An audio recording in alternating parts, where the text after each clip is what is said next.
On vous souhaite la bienvenue à ericlatour.com. Dans quelques instants, on vous parle d'une journée porte ouverte au poste de police de Saint-Jean-sur-Richelieu. Ça fait très longtemps que ce n'est pas arrivé. La dernière fois, c'est 2008 et ça va revenir au mois de mai.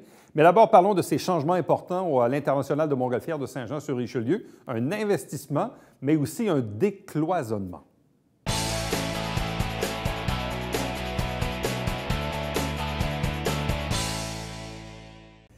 Annonce importante, changement important pour l'International de Montgolfière de Saint-Jean-sur-Richelieu. Trois invités pour en parler. D'abord, le maire de Saint-Jean-sur-Richelieu, Alain Laplante. Bonsoir. Bonsoir, M. Latour. Accompagné de la présidente du conseil d'administration de la Corporation du Festival et conseillère Mélanie Dufresne. Bonsoir à vous. Bonsoir. De même qu'Éric Boivin, qui est le directeur exécutif. Alors, bonsoir et bienvenue. Merci. Bon. Quand on parle de changement important, ça veut dire quoi dans les faits? Parce que, bon, on connaît le festival...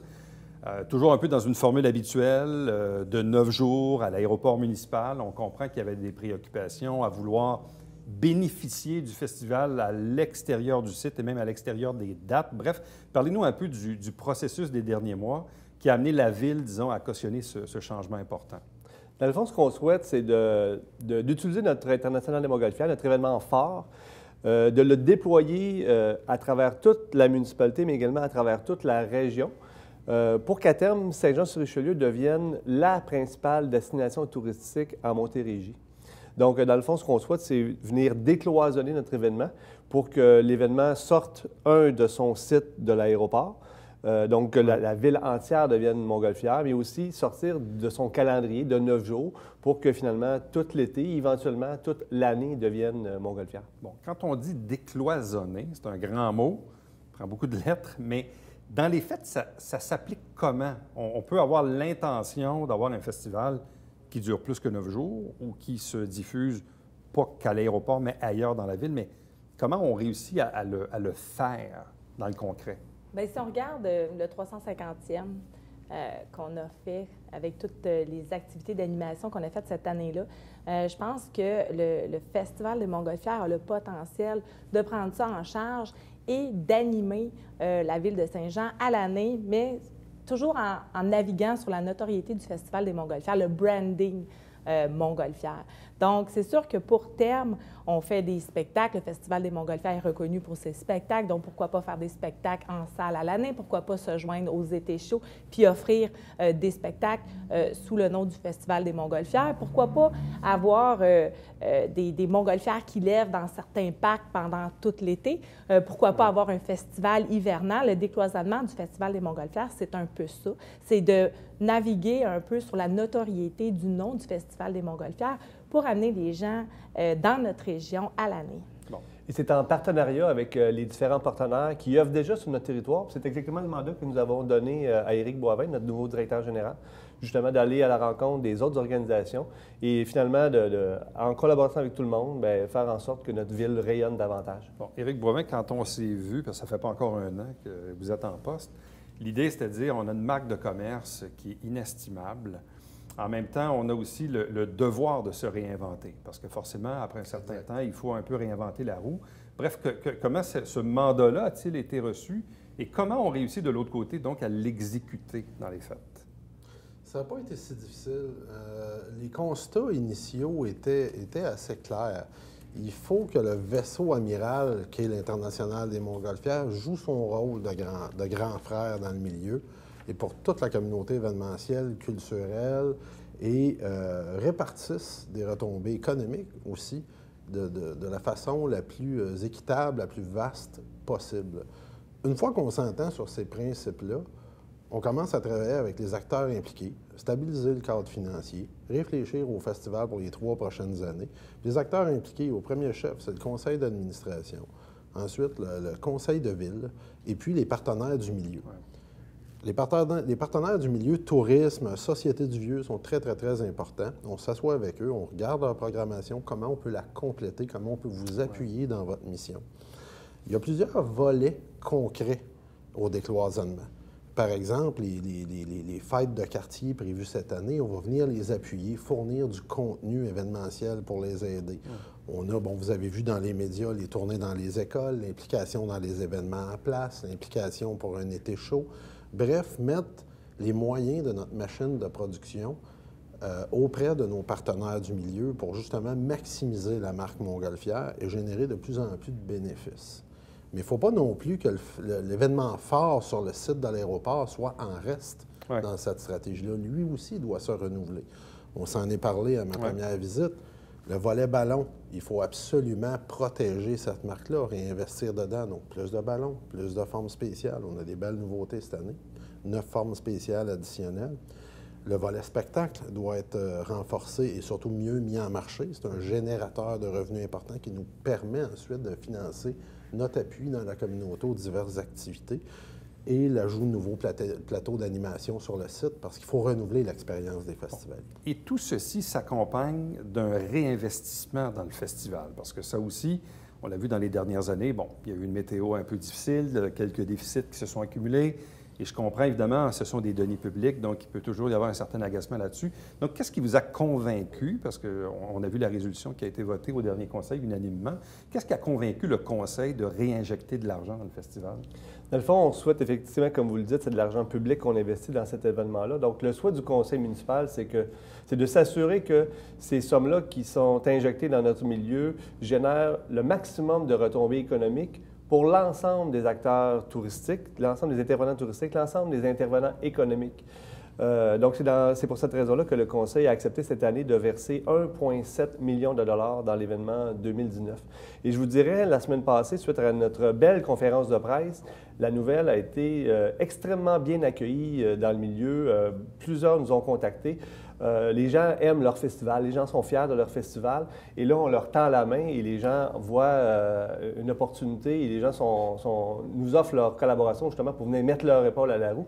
Et c'est justement ça qu'on souhaite. On souhaite de créer une synergie avec l'ensemble du milieu parce que notre festival, il est beau, il est là, notre branding, on l'a bâti depuis 35 ans. Donc maintenant, on veut juste finalement que venir déployer, utiliser notre événement pour que la ville de Saint-Jean devienne complètement en ballon. Comment le 1,7 million de dollars est-il ventilé au niveau de cet investissement au sein de la corporation? Bien, il y a un 600 000 que c'est le don de la ville, qu'à chaque année, il y a un 600 000 que la ville reçoit, que le festival reçoit de la ville à titre de support au festival.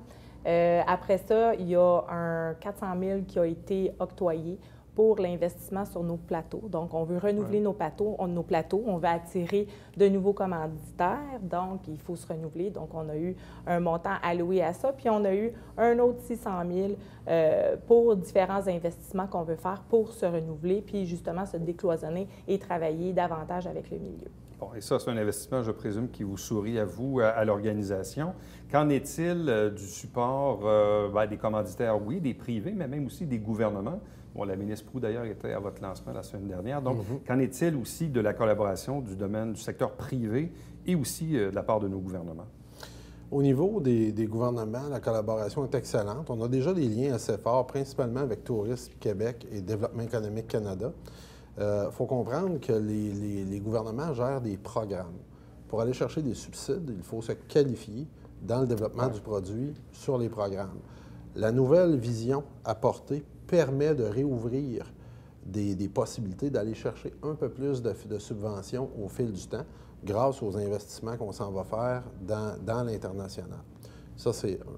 Au niveau du privé, la solidarité de la communauté et la nouvelle image, puis amener une dynamique d'innovation au festival et d'ouverture sur le milieu est porteur pour revenir à des signatures de commanditaires un peu plus importantes. On a en ce moment même des discussions en cours avec quelques joueurs importants dans le milieu de la commandite, des corporations importantes, pour aller chercher des nouveaux partenaires majeurs. Là, on n'a plus de présentateurs depuis 3 ans.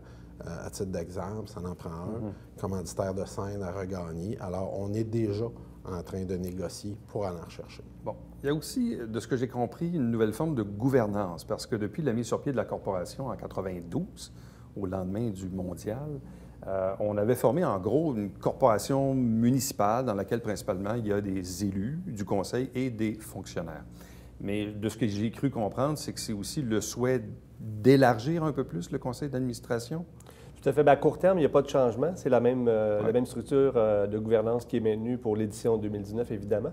Mais à très, très court terme, ce qu'on souhaite, c'est que l'événement prenne son autonomie, finalement, vis-à-vis de la municipalité. Et on souhaite faire interpeller les professionnels de l'organisation d'événements, des partenaires privés, justement, pour essayer de trouver, de donner un nouveau souffle, de donner une autre portée à notre événement. Parce qu'effectivement, depuis présentement, cet OBNL-là, qui gère le Festival des Montgolfières, est contrôlé pratiquement à 100 par la Ville. Moi, je pense que ça prend un zeste de fraîcheur aussi. Ça prend des compétences qui ressortent peut-être de notre ville. Aller prendre de l'expertise ailleurs, moi, je pense que c'est sain pour une organisation. Donc, de là, l'importance de changer sa gouvernance. Puis tout autant aussi, ces fonctionnaires-là qui sont autour de la table sont mal à l'aise aussi quand c'est le temps de voter au conseil de ville, des sommes qu'on veut octroyer, par exemple. Donc, on veut leur enlever aussi ce malaise-là qu'eux autres aussi vivent. Puis je pense que c'est sain pour tout le monde. Tout en assurant, évidemment, la collaboration, le soutien de la Ville de Saint-Jean, toujours à l'événement, évidemment. Absolument. Bon. Éric? Ne pas oublier que... on a tendance à l'oublier, mais l'International fait partie des 28 plus grands événements canadiens. Fait partie du REMI et c'est fortement soutenu par les gouvernements, justement, parce que c'est une vitrine promotionnelle pour le Québec, même pour le Canada importante. Dans son domaine des Montgolfières, évidemment, c'est la première vitrine. Et on doit réfléchir, cette gouvernance-là, en fonction d'aller chercher des acteurs, des participants au conseil d'administration qui sont à ce niveau-là dans l'industrie. C'est un peu le commentaire auquel faisait référence M. Laplante tout à l'heure. Et là, aller chercher, évidemment, avec eux leur réseau, leur expertise, et l'amener chez nous, ici à Saint-Jean-sur-Richelieu. Bon. Évidemment, depuis le début de cette entrevue, on a dit beaucoup de choses, mais le fameux 9 jours auquel on est habitué, lui, il demeure. Oui. Il n'y a pas de changement. C'est drôle parce que la semaine dernière, des gens de l'extérieur me téléphonaient et disaient « Ah, il y a des changements chez vous, qu'est-ce qui va se passer? » Puis, c'est drôle, moi je disais aux gens, je disais, nous on est habitués parce qu'à l'extérieur des dates du festival, des ballons dans le ciel, il y en a l'été, il y en a pas mal tout le temps. C'est vrai pareil. Pour nous, on est là-dedans, mais le fait de l'officialiser, c'est peut-être bien de le faire, mais en même temps, il faut que les gens comprennent aussi que le 9 jours à l'aéroport, lui, il ne change pas, Mélanie Dufresne. Non, il ne change pas. On va se renouveler. C'est sûr qu'on arrive avec des nouvelles idées, des nouveaux plateaux. Il faut sortir de la boîte, il faut être meilleur, ça c'est sûr. Mais je pense qu'elle a son importance. Vous savez, j'étais à St. Albans la semaine dernière, samedi dernier, au Maple Festivities, des festivités de l'érable. Puis je me promenais avec mon manteau du Festival des Montgolfières. Ouais. J'ai les citoyens de ce secteur-là qui m'ont accosté, qui m'ont dit « Je suis allée à votre festival l'année dernière. J'ai adoré. » Mais j'ai dit, là, vous devriez revenir l'année prochaine parce que là, on se renouvelle à chaque année. On va avoir des nouvelles choses à vous présenter. Donc, c'est un rendez-vous. Puis, les gens aiment ça, s'attendent aussi à avoir ce 9 jours-là d'activité. Ouais. Donc, il ne faut pas tout changer non plus parce qu'il y a des aspects qui sont très positifs du festival. Si on disait tantôt, donc, qu'il y aura de nouvelles formes spéciales cette année, sans dévoiler votre plan de communication, parce que là, on est fin avril, début mai. Quel est le calendrier d'annonce? Parce que les gens ont toujours hâte de savoir hein, c'est qui, quel artiste, quelle date et tout ça. On va avoir les premières annonces à la mi-mai et vers le 28-29 mai, une conférence de presse sur la programmation complète. Et toujours formule passeport, c'est toujours au rendez-vous, oui, donc les gens peuvent l'acheter? Il n'y a pas de grands changements au niveau des structures d'acquisition, d'entrée. Et on annonce les nouveautés. On réinvestit quand même massivement dans l'événement en tant que tel. 6 nouveaux plateaux d'animation, programmation renforcée, revenir à près de 100 ballons. Bref... il y a de l'ambition. Oui. Bon, il faut...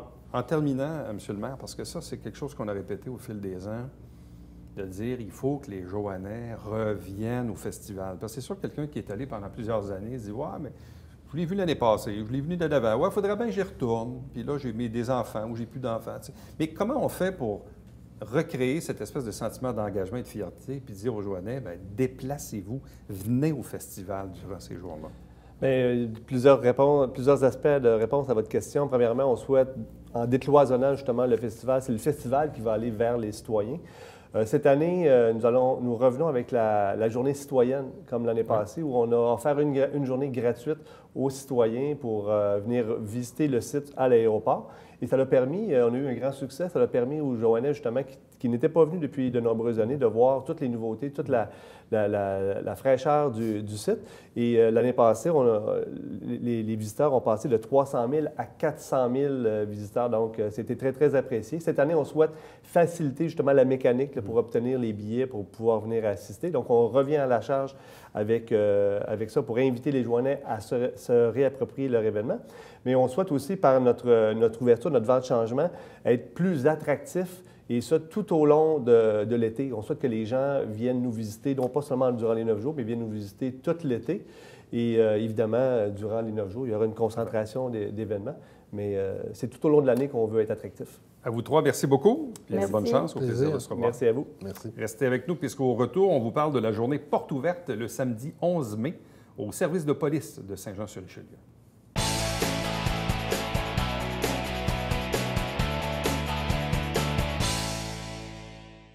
Mesdames et messieurs, bonjour et bienvenue à la Justice entre nous. Mon nom est Serge.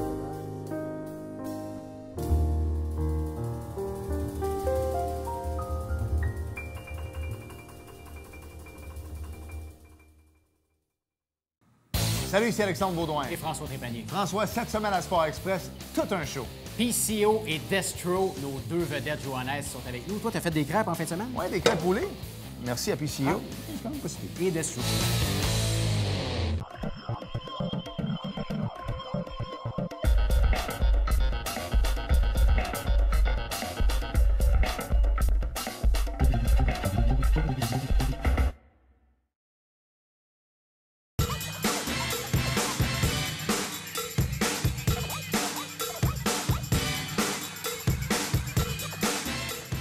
Dimanche, 9h30, Télé Bingo, on vous attend.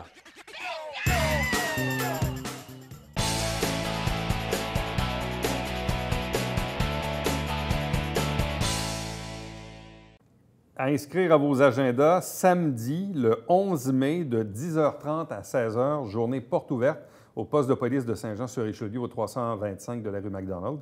Avec nous pour en parler, le sergent Jérémy Lévesque de la police de Saint-Jean-sur-Richelieu. Bonsoir et bienvenue. Bonsoir, merci. Il y en a déjà eu dans le passé, de mémoire. On n'en fait pas toutes les années nécessairement, mais ça reste toujours une activité qui est intéressante, ludique.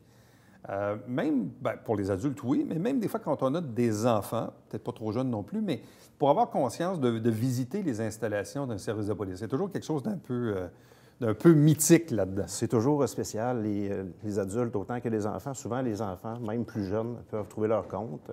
Vous disiez, les visites, on n'en fait pas chaque année. La dernière remonte à 2008. Ouais, donc, ça fait quand même 11 ans, 10 ans, 11 ans. Là. Donc, on veut convier la population, là, jeunes et moins jeunes, une nouvelle fois. Bon.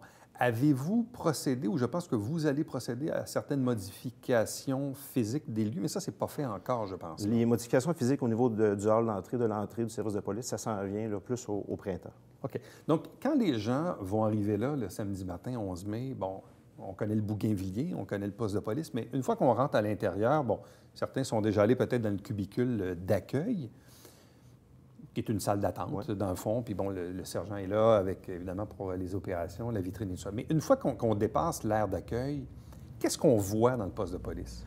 On a plusieurs choses à visiter. On sait que les lieux sont quand même sécurisés, fermés au grand public. C'est pour ça qu'on veut ouvrir nos portes pour donner aux gens un accès privilégié à certains lieux. On a le bloc cellulaire qui est toujours... c'est beaucoup de questions de la population par rapport au bloc cellulaire. Comment c'est fait, les séparations, les portes, les grandeurs des cellules et tout ça. Donc, les gens vont avoir accès, entre autres, au bloc cellulaire. On va avoir aussi accès à tout ce qui est les salles d'interrogatoire. Au niveau des enquêtes, on a des salles spéciales au niveau de caméras vidéo, des salles d'interrogatoire qui sont équipées de caméras. Donc, donner le pouls un petit peu à la population là, de qu'est-ce qu'on fait. Aussi, cette année, on va offrir la possibilité d'aller visiter la salle de tir. OK, bien ça, c'était mon autre question, parce que moi, j'avais déjà visité celle sur la rue Saint-Jacques, ça fait quelques années, quand même. Mais ça aussi, c'est un moment qui est important parce que, premièrement, c'est une installation, on n'a pas ça, évidemment, à tous les jours et à tous les lieux, mais la salle de tir, elle ressemble à quoi chez nous? Chez nous, c'est un achat qui a été fait dans les dernières années. C'est un semi-remorque, c'est une remorque, si on veut, qui est installée pratiquement en permanence chez nous. Par contre, on peut louer à d'autres corps de police pour qu'ils puissent faire leur entraînement. Ces temps-ci, on a les formations de tir, donc la remorque de tir, la salle de tir. Elle est installée chez nous à l'arrière du poste de police. Elle comporte 3 pas de tir et un bureau de transition au niveau de la sécurité des armes à feu. C'est assez grand pour 3 pas de tir? Oui, c'est assez grand pour 3 pas de tir, oui. Et ça, je ne savais pas que c'était dans un mobile à l'extérieur du bâtiment. Est-ce que, je ne sais pas si c'est fréquent dans les autres postes de police ou dans votre cas, vous, c'était utile d'avoir ça? Les installations ont fait en sorte, au départ, en 2005, lorsque le déménagement s'est fait de la rue Saint-Jacques à la rue McDonald, qu'on a continué à aller à la salle de tir sur la rue Saint-Jacques. Par contre, on sait aussi que les pompiers se sont installés à cet endroit-là. Donc, ça limitait les accès un petit peu au niveau donc vous avez continué de vous servir de la salle de tir sur Saint-Jacques, même une fois que c'était déménagé? Seulement quelques années. Et puis, par la suite, il y a l'achat de la remorque, la salle de tir qui a été fait. Ah, c'est intéressant. Oui. Bon, je reviens au bloc cellulaire. C'est sûr que... Je vais faire une parenthèse, mais bon, les gens écoutent beaucoup District 31, peut-être un peu trop.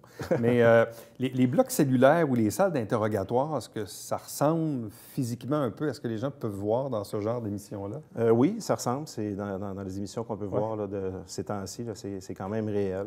Les blocs cellulaires, c'est sûr qu'il y a toute une dynamique au niveau de la sécurité, les accès, les entrées, au niveau des détenus, les sorties, qui sont contrôlés, qu'on ne voit pas dans ces émissions-là. Mais qui, il y a combien de cellules ici? On a 10 cellules. 10 cellules au poste de police de Saint-Jean, dont une qui est capitonnée pour les gens qui sont en état de crise ou en déséquilibre. Question drôle comme ça, mais est-ce que ça arrive parfois à certaines journées ou certaines soirées où les 10 cellules sont occupées? J'ai pas vu souvent 10 cellules remplies en même temps. De mémoire, on en a déjà vu presque pleines. Mais je ne peux pas vous confirmer qu'on a eu les 10 remplis en même temps. OK. Ça peut arriver. Au besoin, on en a, mais... C'est ça. On est équipé pour... Quand même, je ne pensais pas qu'on en avait autant. Bon, salle d'interrogatoire, est-ce que c'est vraiment... Il y a une caméra ici, il y a une caméra là, puis il y a une vitre avec un miroir, c'est ça? On a une salle qui est équipée d'une caméra au niveau des interrogatoires vidéo. Qui se fait de plus en plus dans les... Avec une salle miroir? On n'a pas une salle miroir. Vous n'avez pas de salle miroir? Okay. C'est un enquêteur principal qui fait l'interrogatoire au niveau du 1 à 1 avec le détenu, puis l'autre policier enquêteur, lui, est dans la salle de visionnement. Il visionne, dans le fond. Que ce soit une salle miroir ou un écran de télé, ça revient au même. Exactement, c'est ça. Okay. Et on a combien de salles d'interrogatoire? Des salles d'interrogatoire, on en a 4, dont une qui est équipée de caméras vidéo. Et aussi, on a des salles de rencontre aussi. Qui peuvent servir des rencontres plus au niveau de témoins. Bon, évidemment, je présume qu'il y a beaucoup de bureaux aussi en tant que tel. Ça reste que les enquêteurs ont leur bureau, la direction et tout ça. Parce qu'en fait, là, vous êtes rendu à quoi? Une centaine de policiers, un peu plus que ça? Hein? On est aux alentours de 125-130 policiers, là, tout dépendamment des arrivées et départs. Évidemment, pas tous en même temps. Bon, dans le cas des patrouilleurs, principalement, vous fréquentez quoi? Les vestiaires, salle de relève? C'est sûr qu'on commence avec au niveau des vestiaires. Ensuite, on a la salle de rassemblement, la salle de briefing, qu'on appelle au début de chaque corps de travail. On a une demi-heure qui est vraiment pour que les sergents-lieutenants donnent les assignations, donnent les points chauds de l'heure, les surveillances et les objectifs, les opérations effectuées. Est-ce que le public voit également ce qu'on appelle la centrale d'appel, le répartiteur? Non, il n'y aura pas d'accès qui va être fait là, au niveau de la centrale. OK. Pour des raisons de sécurité, exactement. Je présume? Oui, c'est exactement. Je comprends que la dernière visite remonte à 2008. Ça reste que ce sont des lieux qui ne peuvent pas accueillir des milliers de personnes en même temps. Là. Donc, comment on fait la gestion des gens qui vont arriver? Là? Je comprends qu'on est là quand même de 10h30 le matin jusqu'à 4h l'après-midi, mais pour assurer un flot, là, ça peut prendre combien de temps à faire le tour de la bâtisse? On s'est limité pour... question de temps et aussi question d'intérêt. On parlait qu'il y avait beaucoup de bureaux. On a limité l'accès au rez-de-chaussée. On a laissé faire le 2e étage au niveau des vestiaires, salle de pause, salle de repas et bureau administratif. On est vraiment resté au niveau du rez-de-chaussée. On peut prévoir peut-être un 45 minutes là, pour faire le tour. On a 18 stations à visiter et c'est une visite guidée, une visite commentée par un policier qui va faire le tour avec des petits groupes de gens. Au-delà du fait de visiter l'installation, ce qui est bon pour le public, en même temps, ça vous permet un contact avec le public. Il y a ça aussi, parce que là, les gens vont vous voir, vont vous poser des questions. Oui, c'est exact. On veut laisser... on veut accueillir la population, on veut se rapprocher de notre population. Les policiers, patrouilleurs et même encore, là, tous les policiers, l'équipe de cadre ont souvent des questions de la population en général. Donc là, c'est un moyen que ces gens-là viennent nous voir pour poser leurs questions en même temps de visiter les lieux. Oui, puis ça permet en même temps de voir un peu comment vous êtes installés, comment vous fonctionnez. Donc, comme je le disais tantôt en introduction, c'est toujours un peu mythique. Moi, dans mon domaine, quand les gens visitent des plateaux de télé ou des plateaux de radio, des studios, c'est toujours un peu particulier. La police, c'est un peu la même chose. Comment sont-ils installés? Comment ça fonctionne? Et comme je le disais tantôt, il y a toujours un bénéfice parce que ça vous permet de connecter un peu avec la population que vous desservez. Puis de tisser des liens aussi, parce que parfois, les gens voient les policiers rarement quand ça va bien. Hein? C'est rarement ça quand on vous appelle. Ou même quand on se fait arrêter, c'est pas parce que ça va bien non plus. Oui, c'est ça. Ça permet de démystifier un peu le métier. Donc, vous pensez avoir quand même plusieurs centaines de personnes cette journée-là? Ça peut être assez populaire. Hein? On l'espère. On ne sait pas. Les dernières visites ont donné environ 350-400 personnes. Quand même, c'est du on y va fort quand même au niveau de la médiatisation. On veut avoir le plus de gens possible. On a le personnel qui va être en place pour accueillir beaucoup de personnes s'il y a lieu. Et on a la visite intérieure et aussi les gens, là, s'il y a pas liste d'attente, mais file d'attente, à l'entrée, on va avoir des kiosques et des activités à l'extérieur au niveau du stationnement. Parce que là, dans le fond, on va entamer aussi la semaine de la police du 12 au 18. Oui. Et évidemment, vous commencez votre semaine aussi avec la proclamation. Puis là, vous allez probablement faire certains remerciements ou certaines décorations à des individus qui se sont démarqués dans la dernière année. Oui, on a inclus cette année comme activité la visite porte ouverte. Pendant la semaine de la police, le thème, c'est « Avec vous au quotidien ». On vient chercher un petit peu la population pour les inviter chez nous pour la visite. Lors de la proclamation va être faite le 10 mai. Et oui, à ce moment-là, on remet 8 certificats méritoires à des citoyens qui ont commis des actes de civisme. Et on souligne aussi les 20 ans et 30 ans de carrière de certains policiers. Sergent Jérémy Lévesque, merci beaucoup. Merci beaucoup. Restez avec nous au retour, le Babillard quotidien.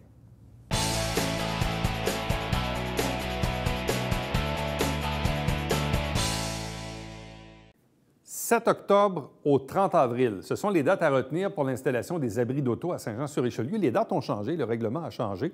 Donc là, on est en fin d'année, donc vous avez jusqu'au 30 avril, évidemment, et là, on est rendu au mois de mai, donc là, il est trop tard. Et évidemment, 7 octobre, c'est la date à partir de laquelle on peut commencer à installer les abris d'auto. Voilà. Alors, entre-temps, si vous désirez bien sûr nous écrire ici à la télé du Richelieu, faites-le par courriel, plus rapide et plus facile. Donc, Éric Latour en un mot, @commercial-tvhr9.com. Et on se fixe rendez-vous, bien sûr, demain. Bye-bye.